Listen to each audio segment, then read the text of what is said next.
السلام عليكم، إيه الأخبار؟ رب تكونوا بخير. النهاردة معادنا مع تاني فيديو في الدردشة اللي بندردشها مع بعض. اتكلمنا في الفيديو الأول عن التشتت والإدمان، وفاد ناس كتير وناس كتير دخلت لي وقالت لي إن هما هيتبعوا الستبس اللي أنا قلت عليها، فأنا مبسوط الصراحة من حاجة زي كده. والنهاردة عنوان الفيديو بتاعنا ليه مش بنكمل اللي بدأناه. تمام. اول حاجة خلينا بقى نحط ايدينا على مشكلة زي المرة اللي فاتت واحكي لك قصة بسيطة. شلبي هو طالب في تالتة ثانوي.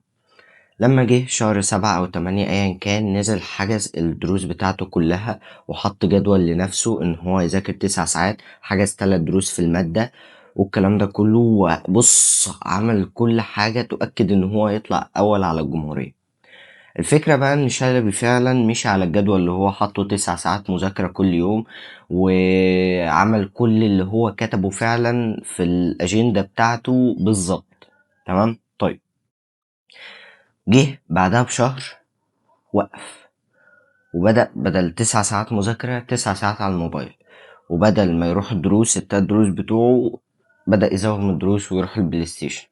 الوقت عدى بيه ومشي، وبقى في شهر 5، وبقى كل أمله في الحياة إن هو يجيب 50-60% عشان يخش خاص، أو إن هو يعيد السنة، أو إن هو يعمل أي حاجة، حتى يجيب سماعة. عارف انت اللي هو يعمل أي حاجة، المهم إن هو يلاقي حل غير المذاكرة يعني. لو بصيت للشخص الأول اللي هو شلبي والشخص التاني، سبحان مغير الأحوال يا جدع يعني. ده غير ده تماما، وما تستغربش منه يا صديقي، انت زيه بالظبط. كام مرة قلت انا هبدأ كورس او هنزل جيم او هعمل مش عارف ايه او هغير حياتي او وما عملتش الكلام ده. فما تستغربش منه، انتوا الاتنين قريبين جدا جدا من بعض.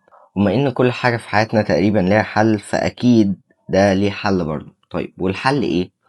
بكل بساطة يتمحور حوالين كلمة الاستمرارية. قليل مستمر خير من كثير منقطع. يعني لو هو كان بدأ ب2 ساعات بس بدل 9 ساعات، بس خلاهم كل يوم كل يوم كل يوم كل يوم كل يوم، هل هو كان هيقف في النص؟ استحالة.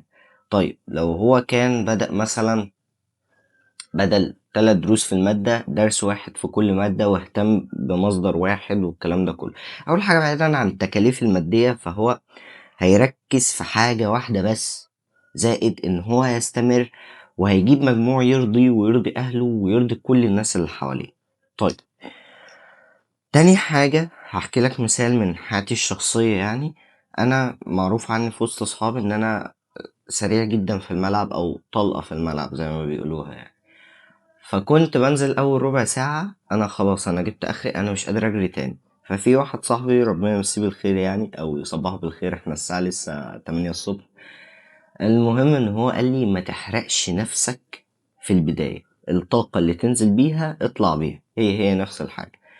خد الجملة دي بقى، اللي هي الطاقة اللي تنزل بيها او الحاجة اللي تنزل بيها تطلع بيها، خدها وطبقها على اي حاجة في حياتك هتنجح فيها. يعني ما تعطلش في النص، انت مش شغال بالشغف او بمزاجك. وعايز احكي لك بوينت صغيرة على مزاجك دي، يعني هي بوينت اخيرة في الفيديو. يعني الشخص الكبير في السن لما انت تتجوز ويبقى عندك مسؤوليات وكده، فاستحالة استحالة استحالة تعتمد على مزاجك. ليه؟ لان مثلا تخيل باباك يقولك انا مزاجي النهاردة مش جايبني، مش هروح الشغل. اكيد لا، مش هيقولك كده. تمام.